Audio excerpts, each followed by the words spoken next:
চিন্তা করো, এই হলো আমাদের শহরের অবস্থা। এই হলো আমাদের শহরের অবস্থা।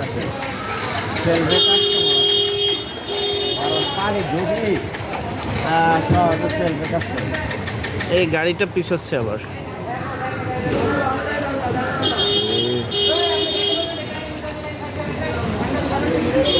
মামা এটা পিছাচ্ছে তো এই গাড়িটা।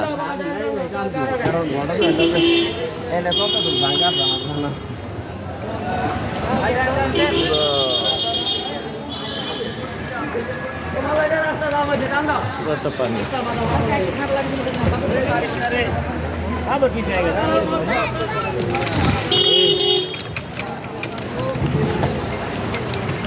এই যে জায়গা কিন্তু একটা খানা উঁচু নিচা সাবধান। যাক, এই যে সামনে একটা ইয়া দিয়ে রাখছে না,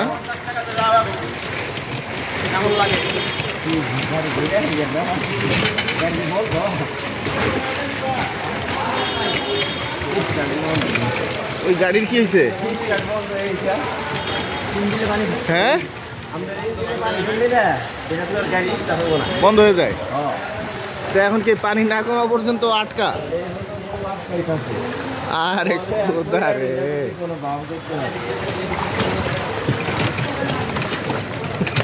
আরে এর কি হয়েছে?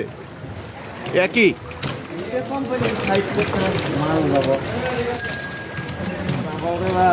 আল্লাহ, সাবধান মামা। দরকার হয় তুমি আর আমি দেরিতে যাই, কিন্তু যাতে কোনো দুর্ঘটনা না ঘটে, বুঝছো? একটু কানাকোনা দিয়ে নিরাপদে যাইতে হবে। এই যে দেখেন পানি, হাঁটু পানি উঠে গেছে পুরা আমাদের টিকাটুলির এই অঞ্চলটায়। এখন আমি মাঝখানে রিক্সা ফিলসফি শুরু করেছিলাম, অর্থাৎ এই ঢাকায় এই যে কি হলো,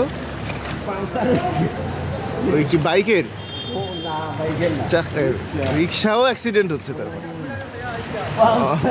কেমন তো এই জ্যামে পড়লে আমি নানা ধরনের কথা বলতে চাচ্ছিলাম। তো আমাদের আজকে আমি একটু বলি যে আমাদের যে রাষ্ট্র গঠনের উদ্যোগ আমাদের বিভিন্ন পর্যায় থেকে মানুষজন দিচ্ছেন, তো এই যে মূল রাষ্ট্র সংস্কার সেটি প্রয়োজন, যে কিভাবে নাগরিক সর্বোচ্চ সেবা পাবে। এখনও আমাদের টানা বৃষ্টি হলে 4-5 ঘন্টা বা 10 ঘন্টা এরকম যদি সব ডুবে যায়, তাহলে এটা তো একটা উন্নত রাষ্ট্র কাঠামোর বৈশিষ্ট্য নয়।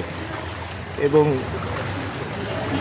এই যে মানুষের যে বাড়িঘর, উঁচু বিল্ডিং, অমুক তমুক, দেখেন এইগুলো দিন শেষে এইরকম পানির ডিঙ্গায় যাওয়া একটু মূল্যহীন হয়ে যায় সব, তাই না? তো এই আমাদের এই ড্রেনেজ বা সিওয়ারেজ সিস্টেমটা ডেভেলপ করা প্রয়োজন। শুধু নানা ধরনের কমিশন করলেও সেখানে আমাদের নাগরিক সুবিধা প্রাপ্তি নিশ্চিত করার জন্য কোনো কমিশন কিন্তু এখনও ডক্টর আসিফ নজরুল সহ অন্তর্বর্তীকালীন সরকার কেউ করে নাই।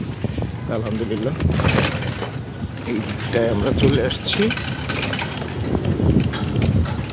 তো এটা প্রয়োজন, জরুরি ভিত্তি, অর্থাৎ আপনার মানুষগুলো, দেশের নাগরিক যাতে তার সমস্ত অধিকার এটা পেয়ে যায় সেটা নিশ্চিত করতে হবে। বিশেষ করে জনদুর্ভোগ কিভাবে কমানো যায় সেই চিন্তা করতে হবে। আপনি জনদুর্ভোগ না কমিয়ে থিওরিটিক্যালি তাত্ত্বিকভাবে নানা কিছু আপনি বদলে দিলেন, পরিবর্তন করলেন, সংস্কার করলেন, পুনর্লিখলেন, সেটি হবে না।